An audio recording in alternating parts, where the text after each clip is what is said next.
భగవద్గీత 2వ అధ్యాయము 66వ శ్లోకము. నాస్తి బుద్ధిరయుక్తస్య నచాయుక్తస్య భావనా నచాభావయతః శాంతిరశాంతస్య కుతః సుఖం.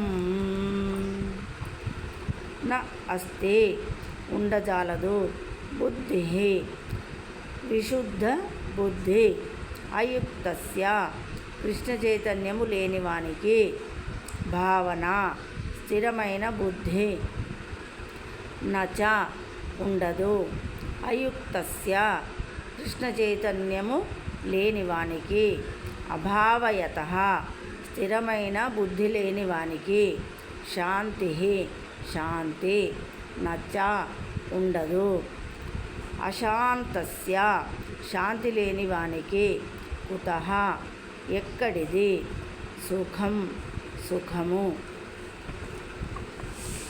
భగవానుడితో సంబంధమును పొందినవాడు విశుద్ధ బుద్ధిని కానీ స్థిరమైన మనస్సు కానీ కలిగి ఉండజాలడు. అవి లేనిదే శాంతిని పొందుటకు అవకాశము లేదు. ఇక శాంతిని లేనిదే సుఖమెట్లు కలుగును? భాష్యం. మానవుడు కృష్ణ చైతన్యమునందు నెలకొననిదే శాంతిని పొందుటకు అవకాశమే లేదు. శ్రీకృష్ణుడే సకల యజ్ఞములకును తపస్సులకును ఫలభోక్త యనియు ఆతడే సకల సృష్టులకు ప్రభువనియు ఆతడే సకల జీవులకు నిజమైన మిత్రుడనియు మానవుడు అవగతము చేసుకొనినప్పుడే నిజమైన శాంతిని పొందగలడని భగవద్గీత యందు వివరింపబడినది. కనుకనే మానవుడు కృష్ణ చైతన్యవంతుడు కానిచో అతని మనస్సునకు పరమ లక్ష్యము లభింపదు. పరమ లక్ష్యము లేనందునే మనస్సు చంచలమగును. శ్రీకృష్ణుడే సర్వులకు మరియు సమస్తమునకు భోక్త ప్రభువు మిత్రుడని ఎరిగినప్పుడే మానవుడు స్థిరమైన మనస్సుతో శాంతి పొందగలడు.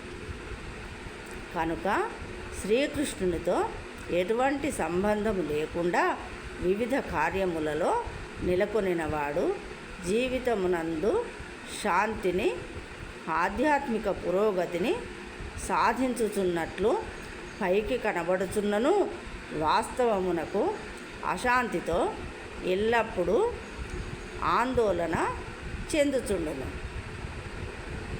కృష్ణ చైతన్యము అనున్నది సహజముగా వ్యక్తమయ్యే దివ్యమైన శాంతి స్థితి.